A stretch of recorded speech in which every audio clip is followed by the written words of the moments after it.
Bonjour à tous.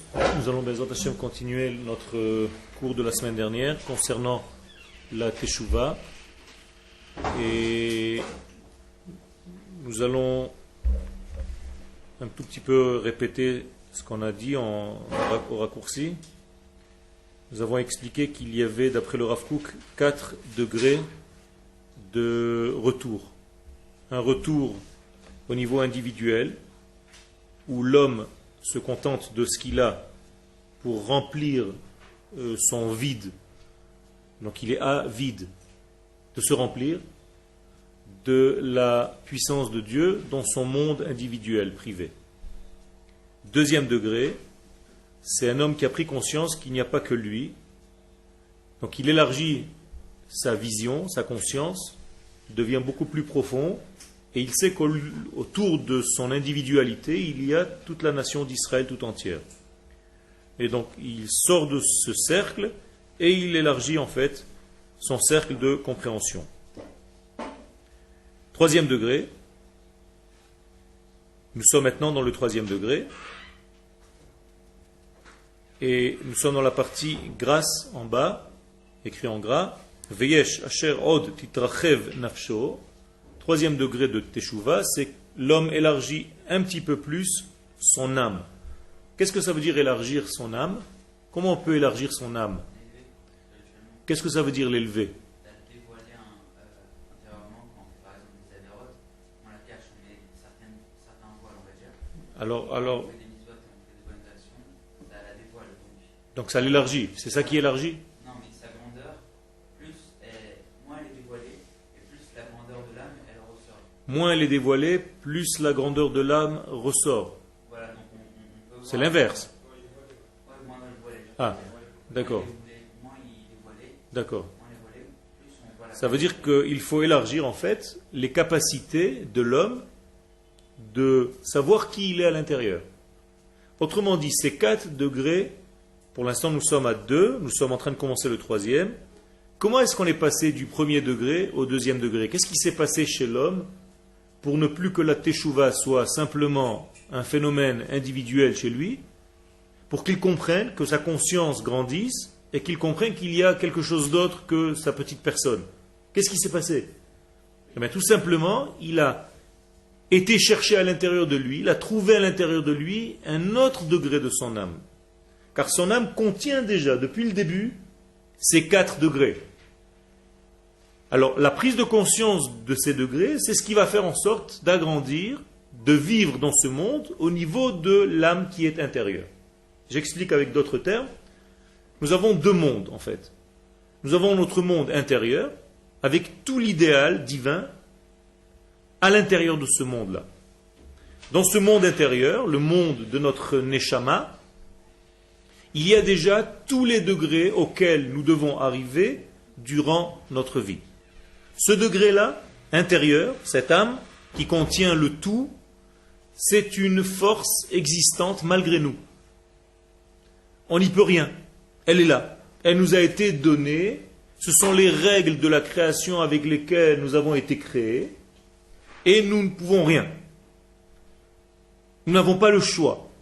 Mais, dans notre vie, après avoir été créés, une fois que nous sommes dans ce monde, nous avons chacun de nous le choix. Le choix de quoi? De dévoiler tout ce qui nous a été donné de force. Ça veut dire que plus je fais rentrer en action, j'actionne mon choix, plus je peux trouver, fouiller à l'intérieur de moi-même tous les degrés qui sont déjà en moi naturellement et les faire sortir un après l'autre. Et donc plus je suis quelqu'un qui étudie, qui cherche, qui approfondit, qui veut recevoir des réponses. Okay? Réponse, traduction, Teshuvah. Donc plus je veux une Teshuvah, plus je veux une réponse dans ma vie, c'est ce que vous avez dans l'intention de chercher, c'est pour ça que vous étudiez la Torah aussi. Alors il y a des éléments intérieurs qui étaient jusqu'à maintenant cachés, mais qui sont les vôtres, qui sont en train de sortir à la surface, qui sont en train de flotter. Pourquoi? Parce que vous avez eu le choix de les faire sortir. Mais si vous aviez refusé de les faire sortir, eh bien, ces éléments qui sont déjà à l'intérieur de vous restent à l'intérieur sans se dévoiler toute la vie. Et ils peuvent rester étouffés, noyés, à l'intérieur de votre être intérieur, sans jamais sortir à la surface. Ça, c'est le choix de l'homme. Il y a des gens qui ne veulent pas dévoiler ces degrés-là, ni le premier, ni le deuxième, ni le troisième, ni le quatrième. Et donc ces hommes-là vivent selon d'autres valeurs, d'autres références, qui ne sont pas les références divines qu'ils ont à l'intérieur. Je parle des hommes d'Israël maintenant. Et donc ils choisissent de vivre selon autre chose. Donc qu'est-ce qu'ils font durant toute leur vie? Ils étouffent ce degré divin qui leur a été donné avec ces 4 degrés. Il n'y a aucun de ces 4 degrés qui sort. Ou alors très peu. Okay? C'est un choix d'étouffer, volontairement. Alors, nous revenons à ce que nous disons, c'est que, une fois que j'ai compris, à l'intérieur de moi, mon désir de dévoiler, ne serait-ce qu'au premier degré, c'est-à-dire j'ai envie de comprendre, j'ai envie de me remplir, je sens qu'il y a du divin et j'ai envie de me connecter et que ce divin me traverse au niveau individuel. C'est déjà pas mal. Mais une fois que je commence à faire ce travail, quand je tire en fait de l'intérieur vers l'extérieur, celui que je suis à l'intérieur est en train de sortir à l'extérieur, donc je tire au fur et à mesure, je vais tirer avec un autre degré, car les degrés sont liés. Quand je vais tirer complètement mon premier degré, que j'ai vécu selon ce premier degré, j'ai commencé à sentir une proximité avec Dieu, naturellement, un jour je vais me lever le matin et je vais me dire, ça suffit pas, il y a autre chose. Et donc la partie peuple, nation, deuxième degré, qui va commencer à sortir. Et je vais me dire, oh là là, je croyais que j'avais déjà tout compris. Finalement, je m'aperçois que je ne suis pas un homme seul vis-à-vis de Dieu, je fais partie d'une nation tout entière. Donc il y a un nouveau degré de teshuva qui arrive. Ça peut se passer peut-être un jour dans la vie. Alors, combien de degrés dans notre vie nous devons arriver à sortir? Les 4.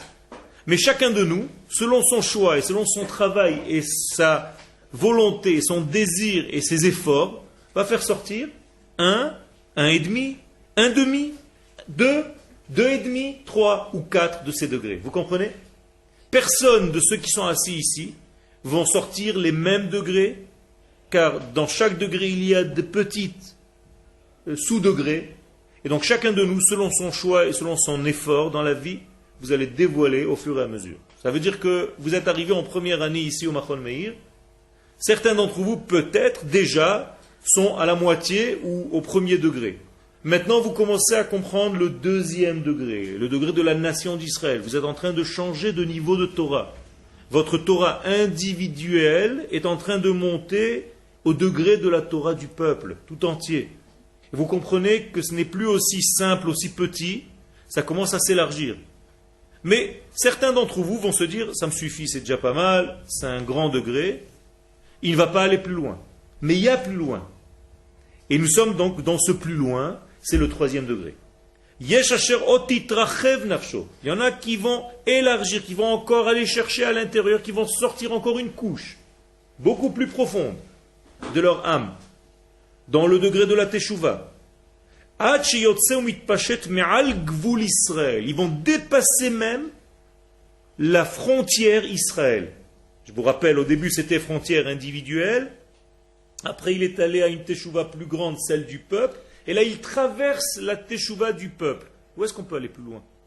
Il y a plus grand que la Teshuvah du peuple d'Israël? Eh bien le Rav nous dit oui. La Shir et Shirat Ha'adam. Il ne s'occupe plus d'Israël seulement, mais il s'occupe de l'homme, de l'humanité. Il comprend que non seulement l'homme individuel doit revenir, non seulement le peuple d'Israël doit revenir, mais l'humanité tout entière doit changer. Vous comprenez que ça devient compliqué. C'est un homme qui est déjà avec une valeur, une vision beaucoup plus large. Et donc, il va faire un travail, il va s'occuper, se préoccuper de la teshuva humaine. Pas seulement celle d'Israël, pas seulement celle de l'individu. Et le Rav maintenant exprime ce qui se passe chez lui. Son esprit, son souffle, mitrachev begaon klalut ha'adam vehod tzalmo. Cet homme, avec ce souffle divin qui est en lui, revient et touche. Il commence à entendre quoi?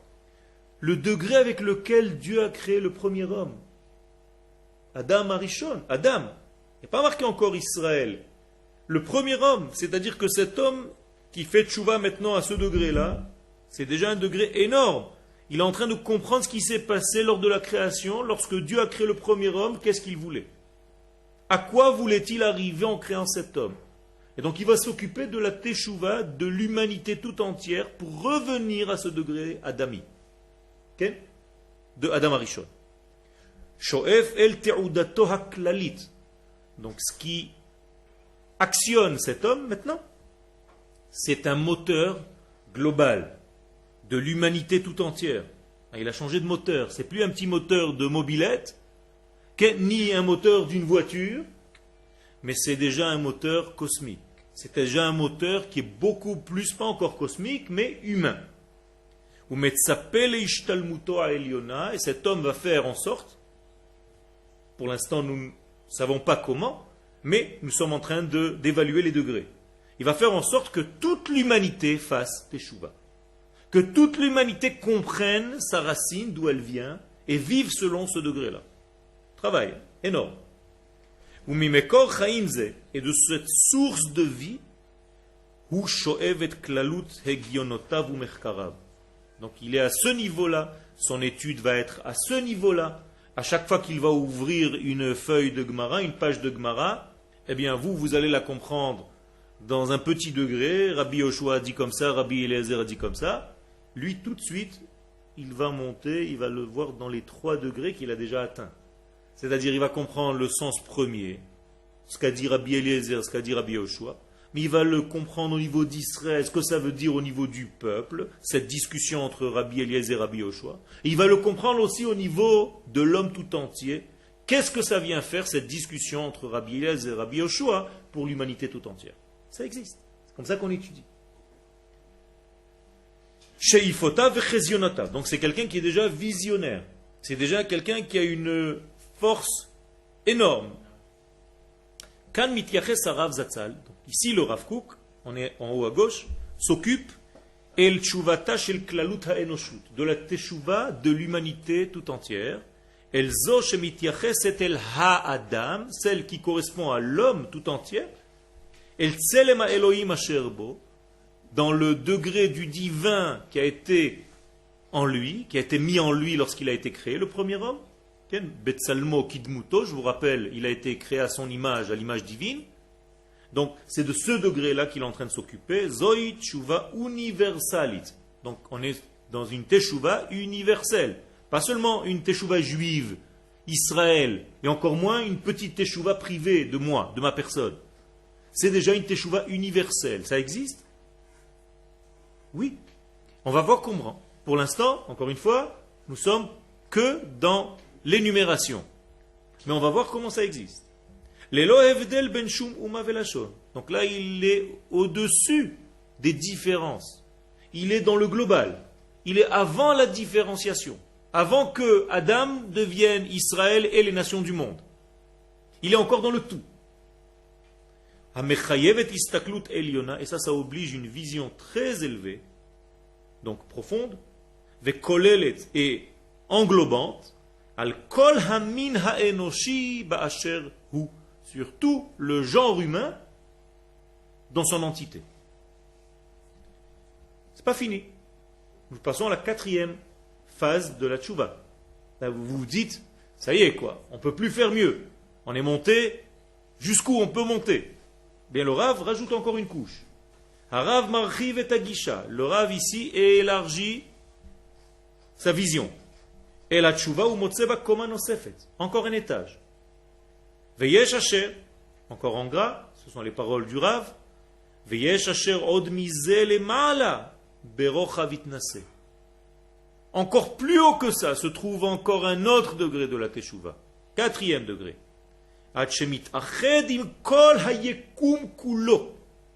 Là, l'homme s'est unifié avec qui? Avec l'univers tout entier. Avec l'univers, le cosmos. C'est-à-dire avec tout ce qu'il englobe, tous les animaux, toutes les créatures du monde, que ce soit le minéral, le végétal, l'animal et l'homme. Et donc il va s'occuper non seulement de la teshuva des hommes, mais de la teshuva des animaux, des plantes et des pierres. Comment? Pour l'instant, j'ai dit, on ne parle pas du comment, on énumère. On verra tout à l'heure Be'ezrat Hashem. Mais sachez que cette teshuva existe. Petite parenthèse, ceux qui pensaient que la teshuva était reliée seulement à une faute, et là, on est en train de comprendre que le Rav est en train de nous parler d'une teshuva beaucoup plus large que la faute et le repentir. Okay? Teshuva maintenant prend le sens du retour, du revenir, de réponse dans son sens le plus élevé. C'est quelque chose d'énorme qui est en train de se passer là. Veim kol haolamim. Et dit le Rav, c'est tous les mondes, c'est-à-dire toutes les galaxies. Veim kulam omer shira. Et il est en train de chanter, cet homme. On a dit que ça ressemblait à un chant, vous vous rappelez? Donc il est en train de chanter avec qui? Quand il chante cet homme-là, il chante le chant de l'univers tout entier. Le cosmos tout entier. Zehu haosek beperek shira bechol yom. Et les sages nous disent que celui qui s'occupe d'un chant, de ce chant tous les jours, vous savez qu'il y a un chant qu'on appelle Perek Shira, que chaque animal chante à Dieu, à sa manière. Il loue Dieu à sa manière. Il remercie, il prie Dieu à sa manière. Par exemple, les chiens aboient. Eh bien, quand ils aboient, en hébreu, on dit Bou, Bou, Nishtachave Venichra. Prosternons-nous devant l'Éternel. C'est le cri du chien, l'aboiement. Ou alors la vache. Michamocha Baelim Hashem. Ce sont des cris d'animaux que vous entendez extérieurement comme un cri bête, mais en réalité c'est une prière de la vache. Et ainsi pour tous les animaux. Ça veut dire qu'il y a un langage qui nous dépasse, que les hommes sages connaissent, savent le langage des arbres, du bruit du vent sur les feuilles de l'arbre, ce que l'arbre est en train de me dire. Le roi Salomon savait ses secrets, savait les secrets des animaux, du langage des arbres, c'est-à-dire qu'il entendait tout parler, tout lui donner des messages. Il recevait ces messages de partout, pas seulement quand il est assis à écouter un rav. Bien? Ou en ouvrant une feuille de Gemara.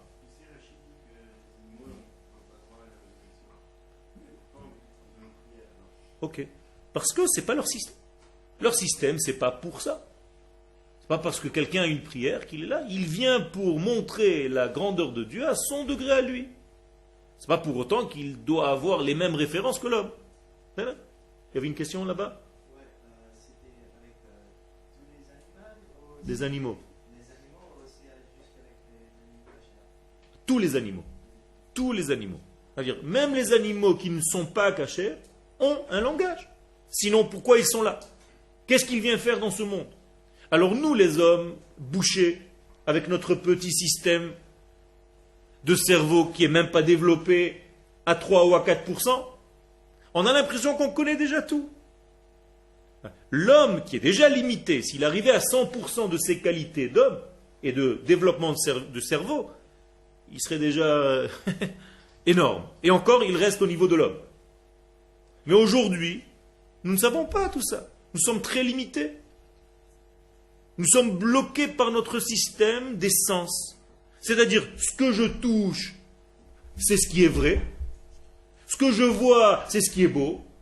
Ce que je sens, ça existe. Et en dehors de ça, ce que je goûte et ainsi de suite, et j'entends, c'est tout ce qui existe autour de moi. C'est petit, c'est loin de la vérité, c'est loin de la réalité. Il y a plein de choses qu'on ne voit pas, il y a plein de choses qu'on n'entend pas, il y a plein de choses qu'on ne sent pas, il y a plein de choses qu'on ne goûte pas. Tous nos sens sont très très limités, parce qu'on ne les a pas développés encore. Et là, le Rav parle d'un homme qui est devenu tellement sensible que lorsqu'il marche dans la rue, le monde lui parle. Un animal lui parle. Il y a une anecdote, une histoire du Rav Kook quand il était avec le Rav Aryeh Levin à Jérusalem. Deux grands sages, Et le Rav Ariel Levin, dans une discussion avec le Rav Kook, il part dans une explication de Torah et il prend une feuille, il arrache d'un arbre. Vous savez comment on fait de temps en temps quand tu es assis avec quelqu'un, tu arraches un petit truc, tu es en train de te jouer avec, machin. Quand il a fait ça, le Rav Kook s'est évanoui. Il fallait le réanimer. Et le Rav lui pose la question, qu'est-ce qui s'est passé, Kvodara? Pourquoi vous êtes évanoui? Il dit, quand tu as arraché cette feuille, tout l'univers s'est perturbé, j'ai senti le déséquilibre. Vous comprenez la hauteur, la grandeur d'un tzaddik, d'un Rav? C'est pas seulement être assis, comprendre un degré, un secret de la Torah, quelque chose. Tout est un secret, tout est un grand secret, ce monde est un secret. Et celui qui sait entendre ces secrets, eh bien, il s'imprègne de tout ce monde-là, de tout cet univers. C'est énorme. Donc, il faut arriver à devenir sensible. Pas parce que vous étudiez quelque chose, mais parce que vous sentez les choses. Il faut affiner notre vie au point où tout me parle. Où je sens que je fais une perturbation dans l'univers lorsque je tue un animal. Où je sens que je fais un déséquilibre lorsque je vexe un ami. Et ainsi de suite. Si tu sens, si tu es devenu sensible, à tel point que lorsque tu mens, tu te sens mal à l'aise, tu as presque envie de vomir. Et lorsque tu fais du mal à quelqu'un, tu ne peux plus dormir. Ça commence à rentrer. C'est pas, oui, j'ai étudié que c'est assourd, j'ai fait du lachon hara, mais j'ai étudié que c'est assourd. Oh, ça, c'est le texte qui te l'a dit. Tu ne l'as pas senti. Là, je parle d'un vécu. C'est toi qui deviens la Torah. Tu as mangé cette Torah. Tu l'as pliée, la feuille, tu l'as rentrée en toi. La Torah n'est pas dans la tête. La Torah n'est pas une étude cervicale. Comme il est dit, ta Torah est à l'intérieur de mes entrailles. Ça fait partie de ma vie. C'est comme si je mangeais de la Torah. On mange la Torah. D'ailleurs, les Lévim au Beth Amikdash, qui travaillaient toute la journée avec les Korbanot, et les Kohanim, d'où est-ce qu'ils savaient la Torah? Ils n'avaient pas le temps d'étudier beaucoup au Beth Amikdash. Eh bien, les sages nous disent, à force de manger de la viande, des Kodashim, ils devenaient sages. Pourquoi? Parce que la viande contenait, au Beth Amikdash, c'est de la viande de Kodesh, elle contenait tous les secrets de la Torah. Donc il mangeait un steak, il ouvrait le Zohar, il comprenait 200 pages. Il allait manger encore un steak, il ouvrait, il pouvait t'expliquer tout ce que tu voulais. En mangeant. Extraordinaire. Vous comprenez que la Torah ne s'arrête pas à une lecture d'un texte posé sur une feuille. On est en train de dépasser ce niveau-là. Juste une petite parenthèse. Un homme de ce degré-là, qui peut parler de ces 4 degrés, c'est forcément un homme qui les a déjà. Ça veut dire que le Rav Kook est en train de nous dire ce secret-là. Il n'est pas en train de nous dire un truc qu'il a étudié dans un livre. Il est en train de nous dire, mais avec son humilité, il ne parle pas de lui-même, mais il dit, voici les 4 degrés que moi j'ai traversés. Et que l'homme peut atteindre dans sa vie s'il fait vraiment l'effort. Donc le Rav Kook se trouve à l'intérieur de ces 4 degrés. D'où l'anecdote que je vous ai racontée tout à l'heure. Car il vit ce degré-là. Il est dans une souffrance, dans son lit de mort, le Rav Kook, 1 heure avant de mourir. Une vieille dame vient, une Italienne, qui a fait son alia et qui n'arrive pas à avoir ses papiers. Une histoire vraie. À Jérusalem, parce que l'ambassade d'Italie ne veut pas lui donner ses papiers. Il se lève de son lit de mort, 1 heure avant de mourir. Il va à l'ambassade d'Italie. Et il exige qu'on lui donne le tampon tout de suite, parce qu'il souffre de la voir souffrir. Il ne peut pas supporter la souffrance d'une petite vieille dame. Et il n'est pas en train de lui dire, écoute, ma vieille dame, je suis en train de mourir, lâche-moi, va voir un autre rave. Et il revient, il se met sur son lit et il meurt. Vous comprenez ce que c'est? On est en train de dépasser, je ne sais pas si, je pense que vous sentez, je sens que vous sentez cette sensibilité. C'est quelque chose d'autre, c'est des choses qui dépassent complètement le petit degré. Ken aura des pâquerettes. Ce n'est pas une petite tchouva, tu as fauté, tu as fait tchouva, tatati, tatata. Okay? C'est immense, c'est avec ce degré-là qu'il faut arriver à Rosh Hashanah. Comprenez, c'est beaucoup plus profond, c'est une vie tout entière. Vous êtes des hommes d'Israël, votre sensibilité, elle va s'affiner au fur et à mesure que vous allez vieillir.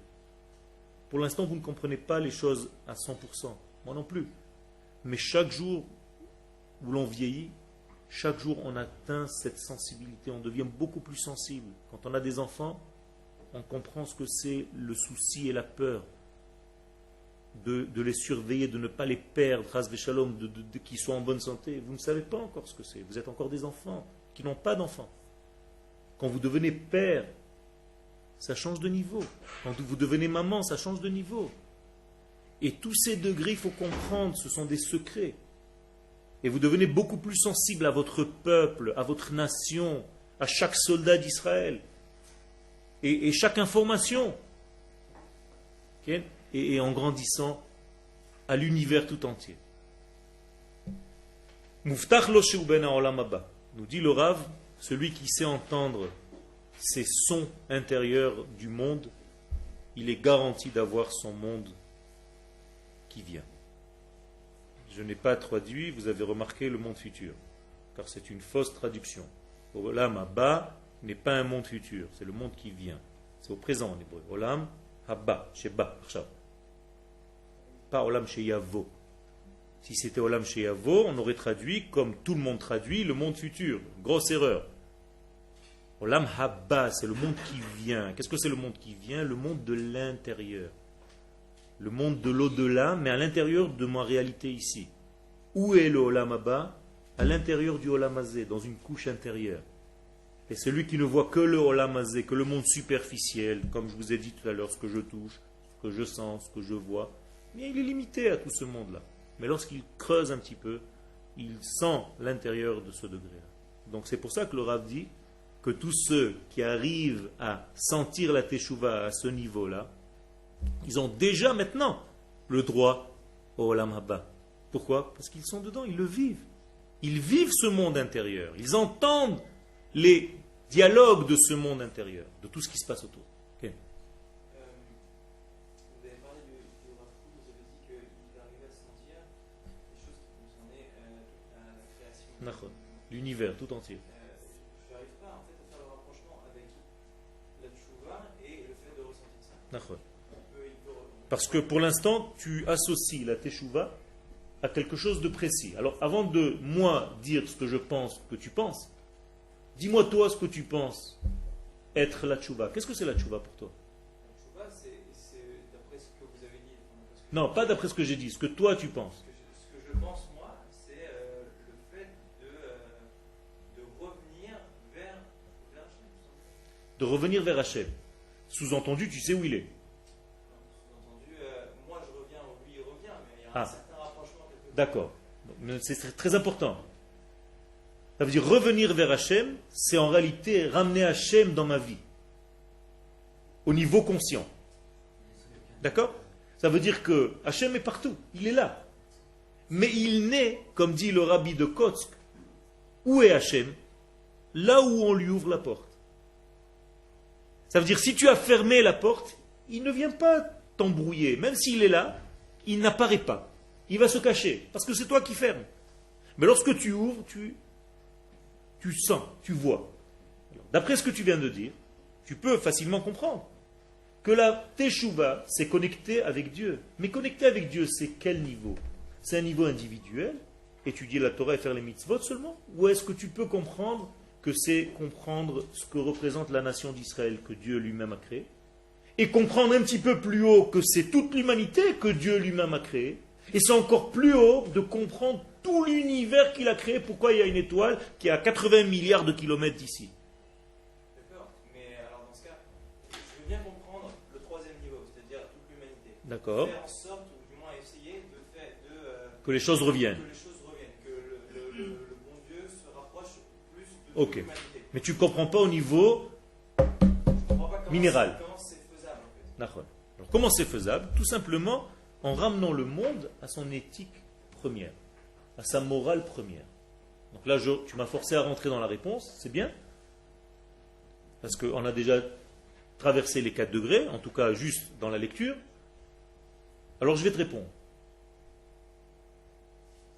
Le monde tel qu'il est aujourd'hui, il est loin du monde tel qu'il a été créé. On est d'accord? Il est descendu de niveau, il s'est éloigné. C'est-à-dire qu'aujourd'hui, petit exemple, la Torah me dit que Dieu a créé un arbre fruit. Vous entendez? Un arbre fruit. Ce qui veut dire que je mange l'arbre. Et je goûte le fruit dans l'arbre. C'est-à-dire je prends un bout du tronc et c'est la même chose que la mangue que je suis en train de goûter. Or, la terre, qu'est-ce qu'elle a fait après la faute du premier homme? Elle a fait un arbre fruitier. C'est-à-dire un arbre qui fournit des fruits qui ont un goût de fruits. Mais l'arbre lui-même n'est pas avec ce goût-là. Donc la terre s'est déjà éloignée d'un degré. Elle a déjà outrepassé la volonté de Dieu. Donc il y a eu déjà un éloignement. Dieu voulait que l'arbre soit fruit lui-même, maintenant c'est l'arbre qui fait des fruits. Et si je peux continuer comme ça, je descends de niveau. Ça veut dire que si je prends l'âne de Bilham, ou l'âne de Rabbi Pinchas ben Yair, c'est un âne qui savait parler, et qui savait manger ce qui a été prélevé au niveau du maaser ou pas. Ou alors, qui savait que c'était Shabbat, et qu'il ne fallait pas travailler. C'était un âne très intelligent.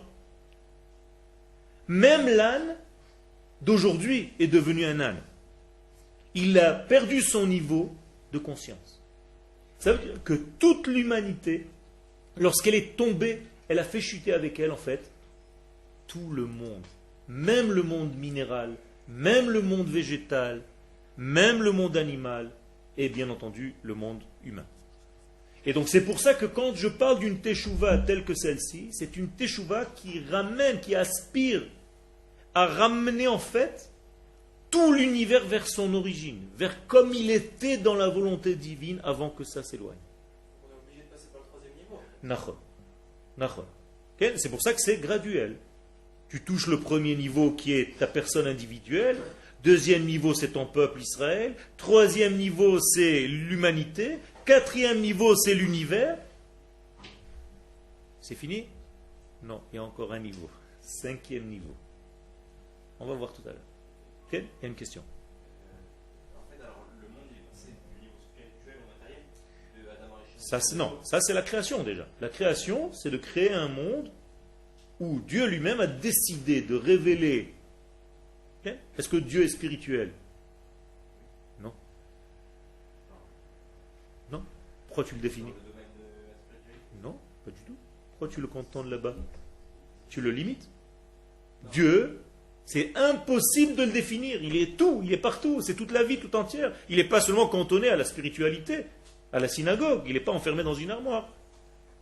Il est même dans la table que tu es en train de poser les mains dessus. Tout est divin dans ce monde. Donc il y a une erreur. On a l'impression que Dieu est spirituel et que tout ce qu'il y a ici, c'est de la matière, aucun rapport avec Dieu. Non. Comment on définirait la spiritualité? On ne peut pas. Spiritualité, c'est pas ce qui m'intéresse maintenant. Dieu, je ne peux pas le définir. La seule définition de Dieu, c'est par la négative, que donne le Zohar. Delet marchavat fisabek laluchlal. Qu'aucune pensée ne peut saisir, aucunement. Voilà la définition de Dieu. C'est-à-dire, tais-toi, tu ne sais même pas de quoi tu parles. C'est ça que le Zohar nous dit. Arrêtez de parler de Dieu. Alors, de quoi on parle? Eh bien, tout simplement par rapport à notre niveau de ce qu'on peut comprendre, ce que Dieu nous a permis de comprendre, ce que Dieu fait passer par nous, ça on a le devoir de comprendre. Quand Dieu vient vers moi, ses midot, ses vertus, ses vêtements entre guillemets, là où il s'habille, mais la partie divine par elle-même, chas v'shalom, je ne peux même pas en parler. Donc moralité, il y a tous les degrés à traverser au niveau de l'homme. Nous sommes en train de parler que au niveau de l'homme. C'est pour ça que la Torah s'est mise au niveau de l'homme. Dibra Torah kilshon bnei Adam. La Torah parle à un niveau humain pour que l'homme puisse la comprendre. Mais dans cet homme-là, il y a plusieurs degrés. Vous regardez, c'est immense ces degrés-là. Ce n'est pas le premier degré, ni le deuxième, ni le troisième, ni le quatrième. Regardez, il y a encore un cinquième degré. Je sais que ce soit difficile à comprendre, ces notions. Mon but dans ce shiur, il est très court.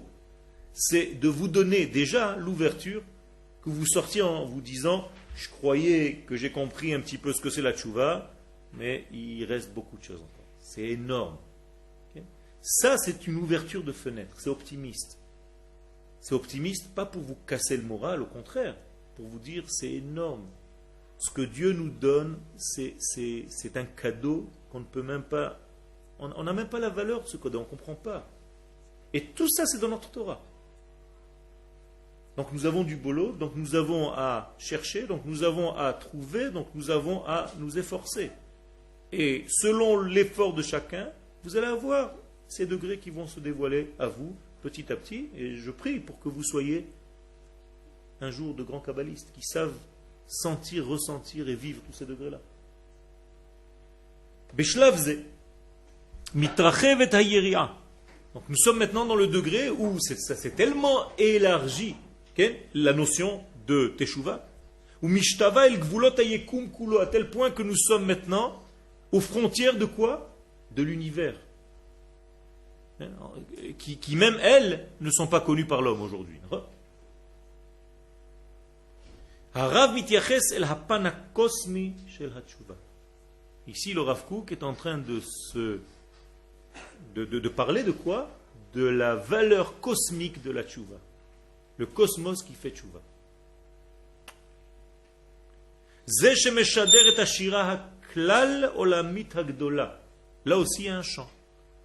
Le chant des galaxies. Le chant des étoiles. Okay? Il y a un ordre dans ces étoiles. Dans la tfila de Harvit, qu'est-ce que vous dites? Baruch ata Hashem Eloheinu melech haolam. Asher bidvaro ma'ariv aravi.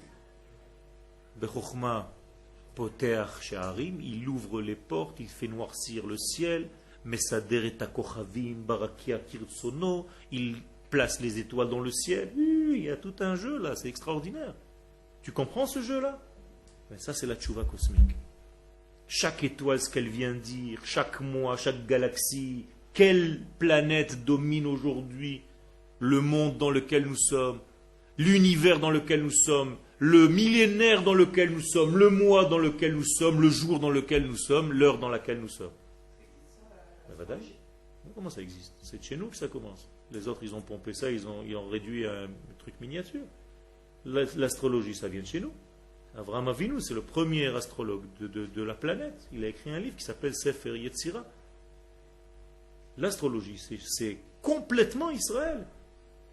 Seulement pas le petit truc de Madame Soleil, à la noix de coco.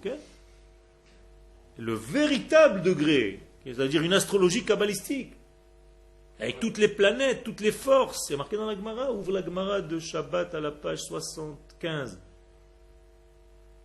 Quelle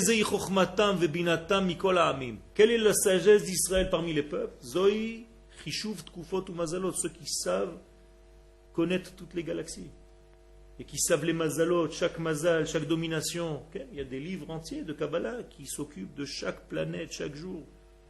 Dans les shivot des Mekoubalim, des Kabbalistes, tu arrives le matin, il y a un grand plan de tous les millénaires, 6 millénaires du monde, avec chaque millénaire, tout ce qui correspond, avec 100 ans de chaque millénaire, et dans les 100 ans, 10 ans, donc c'est découpé en 10 ans, après en 1 an, après en mois, et après en jours, après en heures, et après en secondes. Donc vous avez un plan immense, et chaque jour, il y a un point précis de tout ce grand plan qu'il faut travailler, précisément, parce que c'est celui d'aujourd'hui. Et ce n'est pas le même qu'hier, et quand celui-ci sera passé, il n'y aura plus jamais le même. Vous comprenez bien qu'aujourd'hui, le jour qui est passé, l'heure qui est passée, la minute qui est passée, elle ne reviendra plus jamais, c'est fini, c'est plus la même. Si vous l'avez ratée, elle est morte, c'est fini. Si vous l'avez gagnée, elle est gagnée, c'est fini. Ça fait peur. C'est une responsabilité, chaque instant qui passe, si tu ne l'as pas rempli, il est fini. Ça y est, il est passé. D'ailleurs, ça rentre dans une autre question. Comment je peux faire tchouva? Si j'ai fait une faute lundi dernier à 15h, c'est passé, qu'est-ce que je fais maintenant? Eh bien, la tchouva a une capacité de revenir dans le temps d'ouvrir le casier lundi dernier, 15 heures, et de faire un nettoyage là-bas. C'est extraordinaire, mais c'est encore un cours à part entière. En tout cas, ça c'est le secret.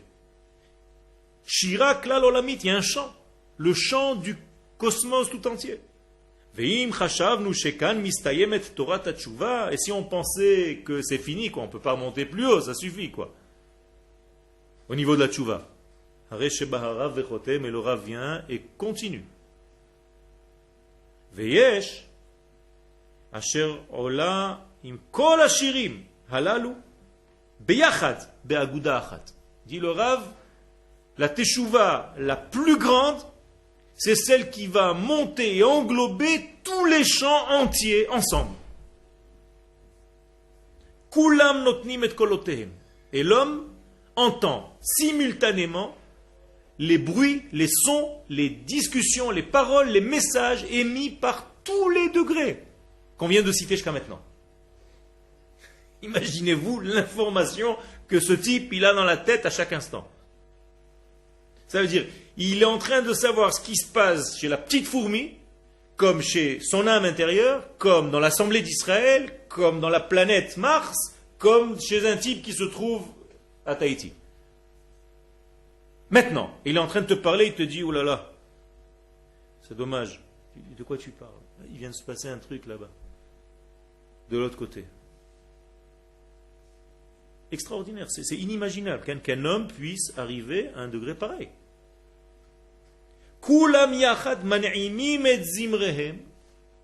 Tous ensemble forment une mélodie, dit le Rav, et un à l'autre, ils se partagent la vie. C'est-à-dire ils sont imbriqués les uns dans les autres. On ne peut pas les séparer, les dissocier les uns des autres. Tout est une seule et même unité, une harmonie extraordinaire. Kol sason ve kol simcha. Regardez comment il comprend lui. Kol sason ve kol simcha. C'est une voix intérieure de sason et simcha, d'une joie intense. Kol tzahala ve kol rina, kol chedva ve kol kedusha. Ce sont des sons, bien entendu, si on avait le temps, il aurait fallu décoder et ouvrir chacun de ces degrés-là. Qu'est-ce que c'est que sason? Qu'est-ce que c'est simcha? Parce que le Rav n'a pas de mots à gaspiller. Ce n'est pas des synonymes. Il se dit, tiens, ça fait bien ensemble. On va faire une chanson. Non. Sason veut dire quelque chose. Simcha veut dire quelque chose. Sahala veut dire quelque chose. Rina veut dire quelque chose. Chedva veut dire quelque chose. Kedusha veut dire quelque chose. Combien de degrés il a donné ici? Sason, Simcha, Sahala, Rina, Chedva, Kedusha. 6 degrés. Pourquoi 6? Qu'est-ce que c'est le chiffre 6?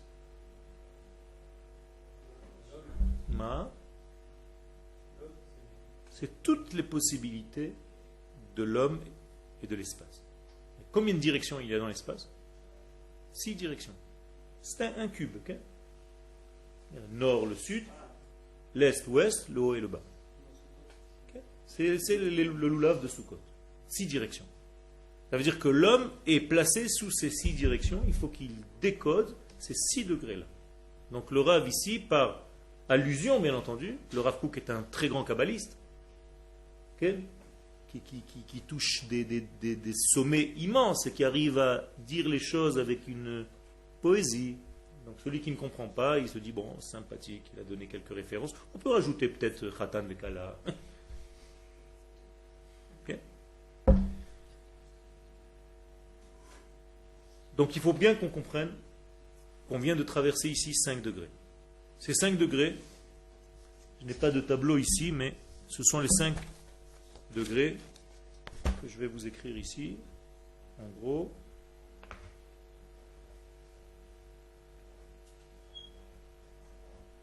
Il n'y a personne qui est ce niveau. T'inquiète pas. C'est le nom de Dieu.